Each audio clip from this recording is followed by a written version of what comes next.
Assalamualaikum Mbak Aini. Mbak Aini tadi udah istirahat ya? Sudah makan? Makan apa? Bekal dari rumah. Oke.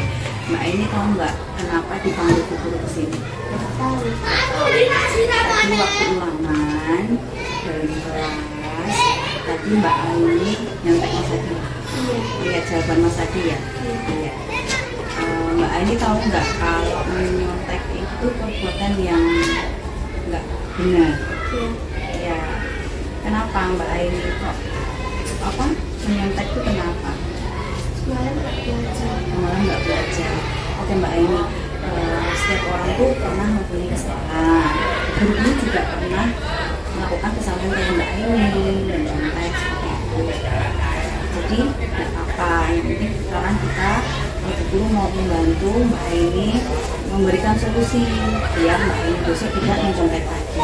Mbak Aini ingat nggak waktu pertama pertemuan dulu di kelas kita pernah bareng-bareng bikin keyakinan kelas? Ingat keyakinan kelas apa yang diingat Mbak Aini? Jujur dalam bertindak. Jadi kita itu harus mempunyai sifat yang jujur dalam bertindak. Contohnya apa? Yang mengerjakan harusnya sesuai kemampuan kita. Nah, sekarang Mbak Aini sudah tahu ya, kalau misalnya mencontek itu perbuatan yang tidak baik, tidak jujur. Terus langkah apa nih yang mau Mbak Aini lakukan setelah Mbak Aini tidak belajar dan tidak bisa mengerjakan soal? Belajar. Terus ada lagi nggak? Mengerjakan sesuai kemampuan. Belajar, mengerjakan sesuai kemampuan dan tidak lupa berdoa. Oke Mbak Aini. Mbak Aini yakin nggak kalau sifat jujur itu baik untuk kita? Yakin. Kalau yakin, sekarang Bu Guru mau tanya apa yang mau Mbak Aini lakukan biar tidak menyontek lagi? Belajar, mengerjakan sesuai kemampuan. Belajar dan mengerjakan sesuai kemampuan. Tentunya sebelum mengerjakan ulangan harus berdoa terlebih dahulu. Seperti itu ya Mbak Aini. Bagus Mbak Aini. Berarti Mbak Aini sekarang sudah tahu ya apa yang harus dilakukan agar tidak mencontek lagi ya. Apa aja tadi? Belajar, kemampuan, terus berdoa. Oke Mbak Aini. Baik, mulai hari ini Mbak Aini akan melakukan apa yang tadi sudah disampaikan Mbak Aini ya, seperti belajar, mengerjakan sesuai kemampuan dan berdoa. Baik Mbak Aini, terima kasih ya Mbak Aini ya. Ibu yakin Mbak Aini bisa lebih baik lagi besok, bisa belajar, bisa menjadi orang yang lebih baik, lebih jujur, menjadi anak yang solih, kebanggaan orang tua. Itu ya Mbak Aini ya. Ya, Mbak Aini boleh kembali ke kelas lagi. Ya, itu ya Mbak. Assalamualaikum warahmatullahi wabarakatuh.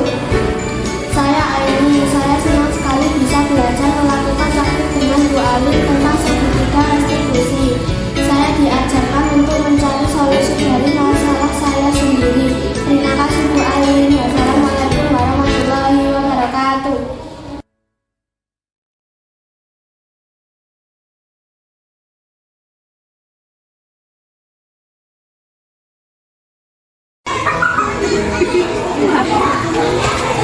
Mas Bayu, selamat pagi. Sehat. Bu Guru lihat itu apa ya? Mas Bayu itu.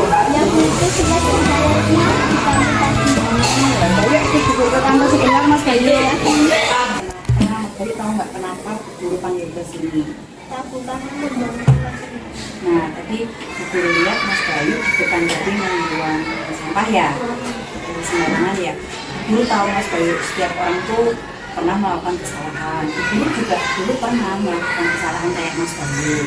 Di sini tuh Bu Guru mau mencoba memberikan solusi buat Mas Bayu tuh enggak buang sampah sembarangan lagi. Mas Bayu ingat nggak? Dulu waktu pertama kali pertemuan di kelas, kita bareng-bareng bikin keyakinan kelas. Mas Bayu ingat nggak apa itu? Apa? tidak boleh membuang sampah sembarangan.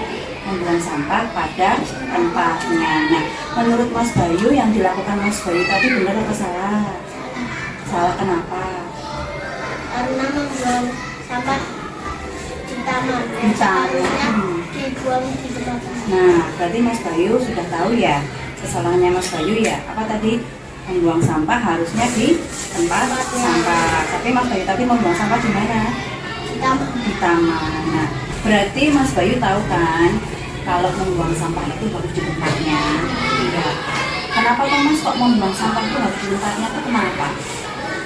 Biar lingkungan bersih dan tidak kotor. Nah, biar lingkungan bersih, biar lingkungan tidak kotor. Karena kalau kita membuang sampah sembarangan, bayangin aja kalau teman-teman Mas Bayu semua buang sampah enggak di tempatnya, apa yang terjadi? Lingkungan menjadi kotor Kotor, dan tidak enak dipandang. Nah, benar sekali. Jadi Mas Bayu sebagai murid di sini, sebagai warga sekolah di sini harus ikut apa Mas? Menjaga kebersihan lingkungan sekolah gitu ya Mas Bayu ya. Terus sekarang Bu Guru mau tanya, Mas Bayu sudah tahu kesalahan Mas Bayu apa? Ya, terus apa yang mau Mas Bayu lakukan untuk apa ya kesalahan yang Mas Bayu lakukan aja? aku akan membuang sampah pada tempatnya dan mengingatkan teman-teman kalau membuang sampah pada tempatnya. Nah, betul, bagus sekali. Bu Guru bangga sama Mas Bayu. Berarti untuk tadi yang sampahnya dibuang di taman, Mas Bayu mau melakukan apa? Dibuang di tempatnya. Ya, diambil dan dibuang di tempatnya. Oke, Mas Bayu hebat. Semoga besok-besok Mas Bayu sudah bisa melaksanakan keyakinan kelas, yaitu membuang sampah pada tempatnya. Good job, Mas Bayu. Terima kasih ya Mas Bayu. Kelas dulu. Assalamualaikum warahmatullahi wabarakatuh. Nama saya Bayu, senang bisa belajar dengan Bu Alim tentang masalah dan penjelasannya. Terima kasih Bu Alim. Waalaikumsalam warahmatullahi wabarakatuh.